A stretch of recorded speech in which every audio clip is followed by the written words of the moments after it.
Hey folks, 64-bit Math here with another pickup video. Now, in a sense, this is part 2 to my day when I went game hunting with the Thrift Dwellers in Winnipeg.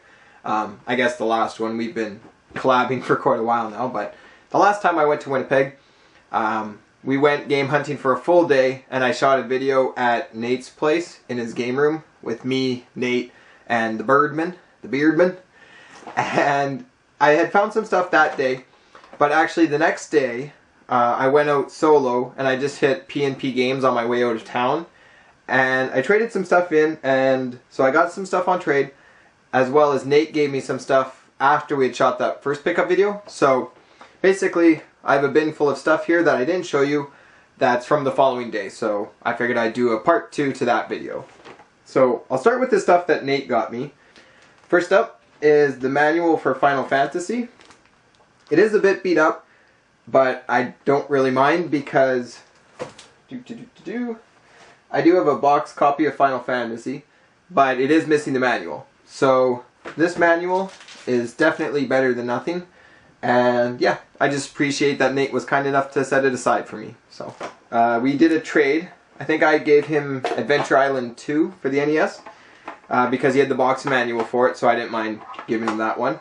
And in return, he gave me Renegade.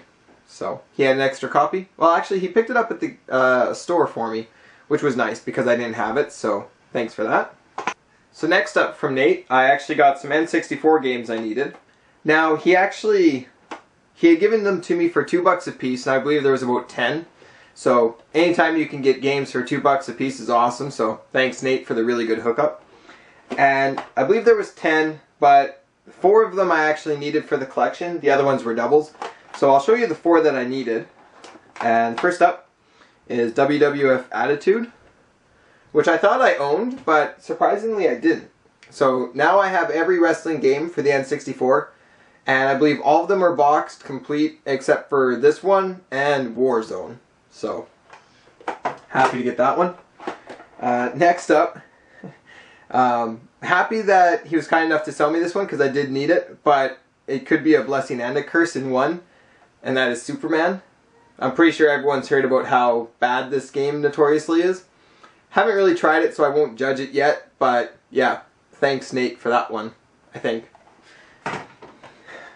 Then the next game, I was happy to see this one because I do have the box for it, and that is Hexen. Again, one that I've seen around before, but I never actually picked up because I didn't see a good deal on it. So to pick it up for $2 is awesome. So now I'll have it boxed. And same with this one. Again, $2 from Nate, and I do have the box for it, so now it can go in the box part. And that is Hybrid Heaven. So pretty happy to get it for $2. I don't think I've tried this game before, so I'll have to try it and see what I think of it. But yeah, so like I said, he gave me a good deal, $2 on each of these, all ones I needed. Very happy with that, so thanks buddy. And the last thing from Nate is this Super Mario 3D Land figure. I haven't opened it up. He wasn't even sure which one it was, so it's kind of a surprise. So I figured I'd wait and open it on camera. And it is... oh, cool. There's a few figures, but this is regular running Mario, or jumping Mario, however you want to say it. Not sure how well that's going to pick up, but that's what it looks like. So yeah, definitely cool to get a little keychain of Mario. So thanks Nate, and thanks for all the other stuff. I really do appreciate it. Like I said, we always trade back and forth and give each other good deals on stuff, and this last visit was no different. So like I said, I got that stuff from Nate, and then I also stopped at P&P Games Sunday on the way out of town, and I had some loose NES games that I got for cheap. I think they're part of a bundle, and I think I got them for like $1 a piece. So I traded a stack of them in, and I ended up getting these games from P&P Games. So I'll show you what they are. First up, Ken Griffey Jr. Slugfest. Nothing fancy. Pretty sure it was like $4.50 or something. But I do have the box for it, so that's why I wanted to pick up the cart. And it's in good shape, so now I have that one boxed. This one, Jeremy McGrath's Supercross 2000. Pretty sure it was like $4.50 as well. And I picked it up. It's a red cart. I don't have the box for it or anything, but it was cheap, so I figured why not grab it now. And I'm a sucker for the colored cards, so figured it was a good time to pick it up. And the last loose N64 game I got on at PNP on trade, I believe it was like $13.50, and that is Elmo's Number Journey. So I do have the box for this one as well, so now I'll have it boxed. I think I still need the manual, but happy to have it boxed. And the reason that the numbers are kind of funny with my PNP games, again, it was all on trade, but I have a 10% off members card, so that's why it's always usually 50 cents by the time the discount's taken off. So I got those 3 N64 games, and I was also lucky enough to pick up 2 Virtual Boy games. I never really see these here in Manitoba. I know I could go online and probably find them easy, but I don't really ever do shopping online. I've never actually ordered anything from eBay or anything. But I do have 5 Virtual Boy games already and a Virtual Boy. So whenever I do see these, if I can get them on trade or something, I tend to pick them up because it's a pretty small library to go for. So anyway, the first one is Virtual League Baseball for the Virtual Boy.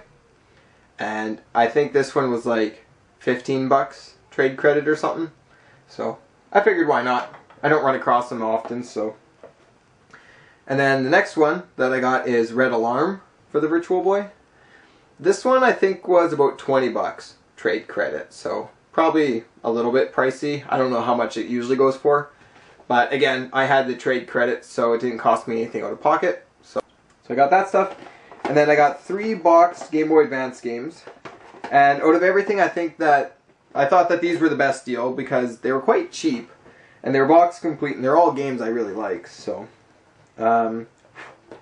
first one is Castlevania, the classic NES series one. And it's fully box complete. It's got the manual, the game, the box. And I believe this one was like 14 bucks, which I thought was pretty cheap for this one. And what's nice is it is the original Castlevania, but you can save and continue, which is nice because the first one on Nintendo didn't actually have that ability. So that's why I was happy to pick this one up. I do enjoy the game, and it's nice not having to start over every time. So I grabbed that one. Next up, I grabbed WarioWare Inc. Mega Micro Games. I really like this game. I don't know, they're just like 3-second quick mini games if you haven't played it before. And they're just constant little games one after another. But they're really fun. And it's in really good shape. I don't know if it's going to show up on camera well, but again, fully complete. The pan flips, the manual, the game, the box, everything's in really good shape. And this one was only like 13 bucks, or maybe 12 bucks, I can't remember. But either way, I thought it was a really fair deal, so very happy with that. And the last game I got is Kirby's Nightmare in Dreamland for the Game Boy Advance. Same as the other ones. Fully complete, the pan flips, the manual, the game, the box. Again, I think in really good shape. And this one too was really cheap. It was like 13 bucks trade credit. So I figured why not. So that's what I got this trip. Or this is the second part of what I got that trip. Make sure you check out part 1, which has Nate and Ian Beardman in the video. And yeah, I'll just end the video with a quick pan over, and that's how I'll end the video. So thanks for watching, and I'll see you folks again soon. So later.